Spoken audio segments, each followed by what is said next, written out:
होते हैं बलिदान कई जब देश खड़ा होता है, अपने जीवन से भी बढ़कर देश बड़ा होता है। जिस्म बड़ा है न जान बड़ी है, देश बड़ा होता है। जी हाँ, देश, मातृभूमि, राष्ट्र सबसे बड़े। और इसीलिए आज बात को समझो में समझेंगे उस युद्ध को जो पाकिस्तान के लिए आज भी नासूर और भारत के लिए गर्व का विषय है।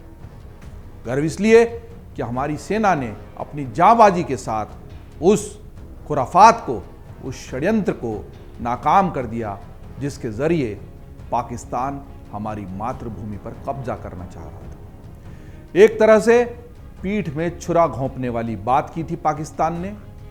एक तरफ हमारे देश के प्रधानमंत्री अटल बिहारी वाजपेयी पाकिस्तान की तरफ दोस्ती का हाथ बढ़ा रहे थे, बस की यात्राएं हो रही थी, और दूसरी तरफ कारगिल में द्रास और बटालिक की पहाड़ियों पर पाकिस्तान की सेना और उसके आतंकवादी घुसपैठ कर रहे थे। जी हां, कारगिल का युद्ध 25 साल हो रहे हैं इस युद्ध को जीते हुए, लेकिन हमारी शिराओं में, हमारी धमनियों में दौड़ने वाले रक्त में और हमारे रोमकूपों में आज भी सिहरन होती है जब हम उस युद्ध को याद करते हैं। हम याद करते हैं अपने जांबाजों को, और हम याद करते हैं उन सैनिकों को जिन्होंने वीरगति प्राप्त की इस युद्ध के लिए, लेकिन देश की रक्षा कर ली। देश हमारे लिए, इस राष्ट्र के लिए, इस पूरी भौगोलिक परिवेश के लिए एक अलग परिभाषा है, और उस परिभाषा को समझने के लिए इस कारगिल युद्ध की पूरी जो कुछ भी गाथा है वो अपने आप में पर्याप्त है।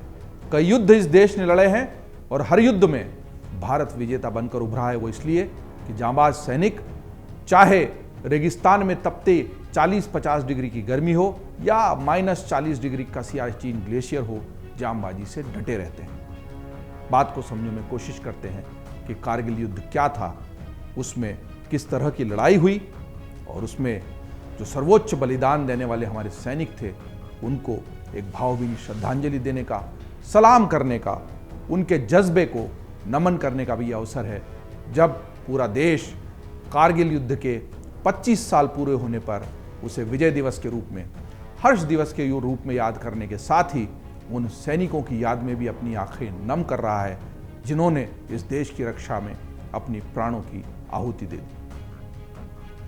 सबसे पहले समझते हैं कि क्या था कारगिल युद्ध। कारगिल युद्ध, जिसे ऑपरेशन विजय के नाम से भी जाना जाता है, भारत और पाकिस्तान के बीच मई से जुलाई 1999 के बीच कारगिल जिले में हुए सशस्त्र संघर्ष का नाम है। पाकिस्तान की सेना और कश्मीरी उग्रवादियों ने भारत और पाकिस्तान के बीच की नियंत्रण रेखा को पार करके भारत की जमीन पर कब्जा करने की कोशिश की। पाकिस्तान ने दावा किया था कि लड़ने वाले सभी लोग कश्मीर के उग्रवादी हैं, वो कश्मीर की स्वतंत्रता के लिए लड़ रहे हैं, लेकिन युद्ध में बरामद हुए दस्तावेजों ने पाकिस्तान के इस पूरे दावे की पोल खोल दी, बल्कि इस षड्यंत्र को पूरी तरह से दुनिया के सामने नंगा कर दिया। पाकिस्तान के नेताओं के बयानों से और वहां पर जो युद्ध के बाद दस्तावेज मिले, उससे साबित हुआ कि पाकिस्तान की सेना भी प्रत्यक्ष रूप से, यानी सीधे रूप में इसमें शामिल थी, और जो आतंकवादी वहां आए थे वो कोई कश्मीर के लिए लड़ने वाले लड़ाके नहीं, बल्कि पाकिस्तान की सेना द्वारा ही प्रशिक्षित किए गए आतंकवादी थे। लगभग 30,000 भारतीय सैनिकों और 5,000 से ज्यादा घुसपैठियों के बीच इस पूरे इलाके में युद्ध हुआ था, जिसमें पाकिस्तानी सेना के जो जवान थे वो भी हजारों की संख्या में शामिल थे, बल्कि पाकिस्तानी की सेना के जो शीर्ष कमांडर थे उनका भी नेतृत्व और पूरा का पूरा सहयोग इस पूरे ऑपरेशन को पाकिस्तान की तरफ से मिल रहा था। भारतीय सेना और वायुसेना ने पाकिस्तान के कब्जे वाली जगहों पर हमला किया और धीरे धीरे पाकिस्तान को सीमा के पार वापस जाने पर मजबूर कर दिया। यह युद्ध ऊंचाई वाले इलाके पर हुआ और दोनों ही देशों की सेनाओं को लड़ने के लिए काफी मुश्किलों का सामना करना पड़ा। शुरुआत में पाकिस्तान के जो घुसपैठिए थे और पाकिस्तानी सेना थी, उनका पलड़ा इसलिए भारी दिखाई दे रहा था क्योंकि वो ऊंचाई पर बैठे थे। वो घुसपैठ करके ऊंचे इलाकों पर कब्जा कर चुके थे। वो ऊंचाई से नीचे भारतीय सेना जो प्रतिरक्षा के लिए जा रही थी, अपनी जमीन पर किए गए कब्जे को छुड़ाने जा रही थी, उस पर लगातार हमला कर रहे थे। कितनी कठिन परिस्थिति रही होगी। और इसीलिए ये कारगिल का पूरा युद्ध इतना महत्वपूर्ण है और दुनिया के हुए तमाम युद्धों में भी इसको विशेष तौर पर इसलिए याद रखा जाता है कि इतनी दुर्गम पहाड़ियों पर होने वाला अपने आप में अलग और अनोखा युद्ध ये था। परमाणु बम बनाने के बाद भारत और पाकिस्तान के बीच हुआ यह पहला सशस्त्र संघर्ष भी था। जाहिर है भारत ने यह कारगिल युद्ध जीत लिया। पाकिस्तान आज तक कभी भी किसी भी युद्ध में भारत को हराने में कामयाब नहीं हुआ है, लेकिन इस युद्ध के बाद पाकिस्तान का जो पूरा षड्यंत्र है, उसके जो मंसूबे हैं, वो दुनिया के सामने आ गए थे। तथ्यों को जानने के लिए ये समझते हैं कि कैसे और कब इस युद्ध की शुरुआत हुई। दरअसल इस पूरे मामले के लिए जो तारीखें दर्ज मिलती है, उसके अनुसार 3 मई 1999 को एक चरवाहे ने भारतीय सेना को कारगिल में पाकिस्तानी सेना के घुसपैठ करके कब्जा जमा लेने की सूचना दी थी और इसीलिए इस युद्ध की औपचारिक शुरुआत 3 मई 1999 को मानी जाती है। हालांकि अगर 3 मई को वहां पर घुसपैठिए पाकिस्तानी आतंकवादी और पाकिस्तानी सेना के लोग दिखाई दिए थे, तो इसका मतलब है इनकी तैयारी पहले से चल रही थी। अप्रैल के आखिरी सप्ताह और मई के शुरुआत में इन्होंने ये सारा कारनामा करने की, ये सारा षड्यंत्र और इसको अंजाम देने की कोशिश की। बहुत दुर्गम इलाका है, लगातार सेना की गश्त वहाँ पर नहीं हो पाती है। पाकिस्तान से राजनीतिक और जो कूटनीतिक स्तर पर संबंध ठीक चल रहे थे, इसी का लाभ लेते हुए पीछे से छुरा घोंपने की कोशिश हुई थी। इसलिए वहाँ पर शायद सेना का उतना ज़्यादा ध्यान नहीं था जितना होना चाहिए और ये एक संयोग ही रहा कि एक चरवाहा वहाँ चला गया और उसने, नहीं तो शायद भारतीय सेना के लिए चुनौती और मुश्किल हो जाती। और उस चरवाहे की सूचना पर जब भारतीय सेना अलर्ट हुई, चौंकी और वहाँ पर जाकर अपने कब्जे की जो ज़मीन थी, पाकिस्तान ने जो कब्जा कर ली थी, उसको छुड़ाने की कोशिश की, तो ये युद्ध शुरू हो गया जो 3 मई से लेकर बाद में 26 जुलाई तक चला। पाकिस्तान ने कारगिल की ऊंची पहाड़ियों पर 5000 से ज़्यादा सैनिकों के साथ घुसपैठ की थी और कब्जा जमा लिया था। और इस बात की जानकारी जब भारत सरकार को मिली तो सेना ने पाकिस्तानी सैनिकों को खदेड़ने के लिए ऑपरेशन विजय चलाया था। अब हम ये समझने की कोशिश करते हैं कि भारत ने आखिर ये लंबे चले युद्ध को कब और कैसे जीता। 26 जुलाई 1999 को भारत ने कारगिल युद्ध में औपचारिक रूप से विजय हासिल कर ली थी। हालांकि इसके काफ़ी पहले से ही पाकिस्तानी घुसपैठिए और पाकिस्तानी सैनिक पीछे हटना शुरू हो चुके थे। भारत के जांबाजों ने एक के बाद एक अलग अलग चोटियों पर कब्जा करना शुरू कर दिया था। टाइगर हिल पर हुआ कब्जा और उस पर फहराया गया तिरंगा आज भी जहन में स्मृतियों पर बसा है। उसकी तस्वीर हम इस वीडियो के साथ देखते हैं। इस तिरंगे को सलाम करते हैं, इस तिरंगे को उन ऊंची चोटियों पर फहराने वाले सैनिकों को सलाम करते हैं। तब वो पूरा युद्ध, उसका परिदृश्य और हम सब लोग जब उस युद्ध को देख रहे थे, उसके लिए जिस तरीके से गली गली और शहर शहर में सैनिकों की सहायता के लिए रक्तदान किया जा रहा था, पैसा इकट्ठा किया जा रहा था, वो दृश्य मेरी स्मृतियों में भी बसे हुए हैं। मैंने देखा है किस तरीके से लोग घरों से, गलियों से निकले थे और कारगिल में अपने देश के लिए लड़ रहे सैनिकों के लिए समर्थन दे रहे थे, चिट्ठियां लिख रहे थे। स्कूली बच्चों ने सैनिकों को सलाम करते हुए, बधाई देते हुए चिट्ठियां लिखी थी। इसीलिए इस दिन भारत में हर वर्ष इसे विजय दिवस के रूप में मनाया जाता है। 2 महीने तक चला यह कारगिल का युद्ध भारतीय सेना के साहस और जांबाजी का ऐसा उदाहरण है जिस पर भारत ही नहीं पूरी दुनिया गर्व करती है, दुनिया उसका उदाहरण देती है। 18,000 फीट की ऊंचाई पर लड़ना आसान नहीं है और इस जंग में देश ने 600 से ज़्यादा वीर योद्धाओं को खोया था।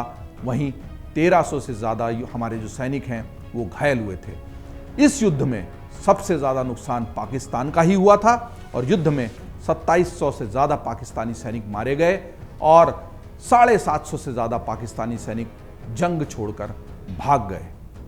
इस पूरे कारगिल के युद्ध में जिन सैनिकों ने बलिदान दिया, वो सभी वो लोग थे जिनका जुनून था, जिनका जज्बा था कि ऐसे कैसे कोई हमारी मातृभूमि पर कब्जा कर लेगा। वो कर चले हम फिदा जानो तन साथियों, अब तुम्हारे हवाले वतन साथियों कहते हुए इस धरती से विदा हो गए। आज हम उनको याद करते हैं, उनको नमन करते हैं और नेशनल वॉर मेमोरियल के अनुसार 1999 में कारगिल युद्ध में कुल 674 भारतीय जवानों ने सर्वोच्च बलिदान दिया था। 67 दिन ये युद्ध चला था। 4 को परमवीर चक्र, 10 को महावीर चक्र और 70 को वीर चक्र से सम्मानित किया गया था।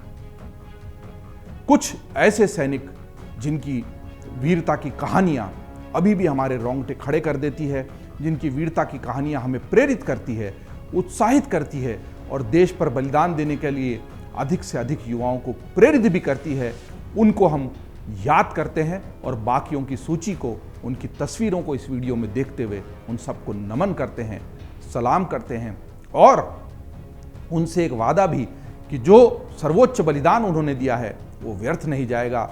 देश उसी तरह महफूज रहेगा, सुरक्षित रहेगा जैसा उन्होंने जान देकर भी, अपनी कुर्बानी देकर भी देश को छोड़ा है। देश अपनी सीमा के लिए, अपनी सरहद के लिए और एक एक इंच ज़मीन के लिए उसी तरह लड़ता रहेगा। यही कहने और बताने का ये वक्त है।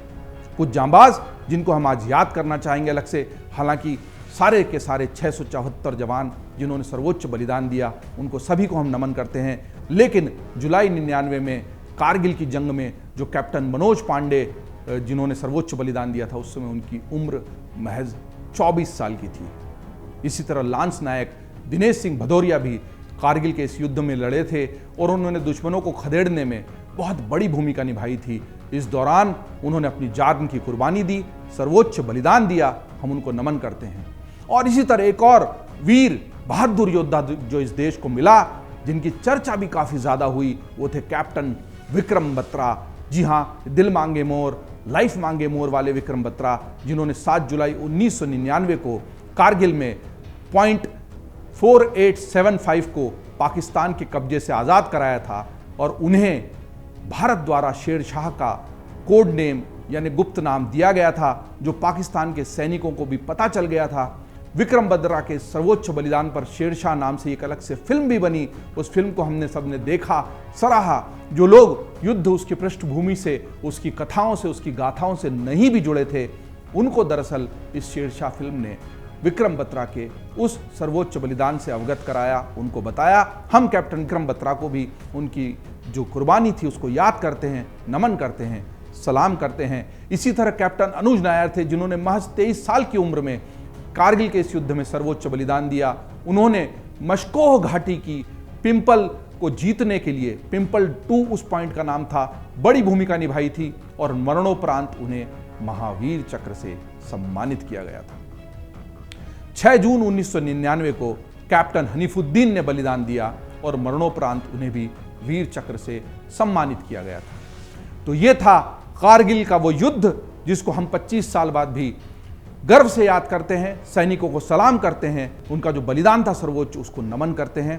पूरा घटनाक्रम, पूरी टाइमलाइन 3 मई से लेकर 26 जुलाई तक की हमने आपको समझाने की कोशिश की इस वीडियो के माध्यम से। केवल एक निवेदन है, बात को समझो में, इसमें समझाने का कुछ है नहीं। देश, हमारा तिरंगा, हमारी मातृभूमि, हमारा राष्ट्र सबसे बड़ा है और चाहे कुछ हो जाए इस पर आंच नहीं आनी चाहिए। सरहद पर सैनिक खड़ा रहता है और वो वहाँ पर जब प्राणों की आहुति दे देता है तो वो सर्वोच्च बलिदान होता है। सरहद के भीतर हम जहाँ हैं, जैसे हैं, वहाँ पर अपने मुल्क को, अपने वतन को, अपने देश को, अपने राष्ट्र को याद करते हुए अपनी भूमिका अगर निभाएंगे तो एक और महान राष्ट्र की तरफ हम बढ़ेंगे, जिसके लिए भारत जाना जाता रहा है। जिस तरह के से सरहद पर खड़े होकर देश की रक्षा करना महत्वपूर्ण है, उसी तरीके से सरहद के भीतर रहकर भी राष्ट्र के प्रति समर्पित रहना उतना ही महत्वपूर्ण है। और आज इसीलिए 26 जुलाई 2024 को जब 25 साल पूरे हो रहे हैं कारगिल युद्ध के, तो उसको याद करते वक्त ये ज़रूरी है कि हम सरहद पर अपना सर्वोच्च बलिदान देने वाले सैनिकों को याद करने के साथ ही साथ ये भी याद रखें कि जहाँ पर हम हैं, जैसी भी अवस्था में हैं, जो भी काम हम कर रहे हैं, वहीं से वतन के लिए, मुल्क के लिए, देश के लिए, राष्ट्र के लिए समर्पित रहें और अपनी भूमिका राष्ट्र निर्माण में निभाते रहें। और इसीलिए ये याद रखना चाहिए कि आज पूरा का पूरा देश लाम पर है।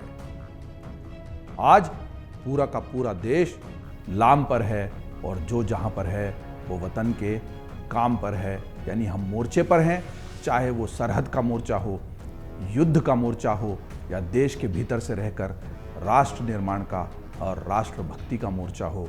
हमें अपने अपने मोर्चों पर अपनी अपनी लड़ाई लड़ते रहना है। आप देखते रहिए अमरउजाला.com।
अगर आप ये वीडियो YouTube पर देख रहे हैं तो हमारे चैनल को सब्सक्राइब करें और बेल आइकन को दबाना ना भूलें। अगर आप Facebook पर ये वीडियो देख रहे हैं तो हमारे पेज को लाइक करें।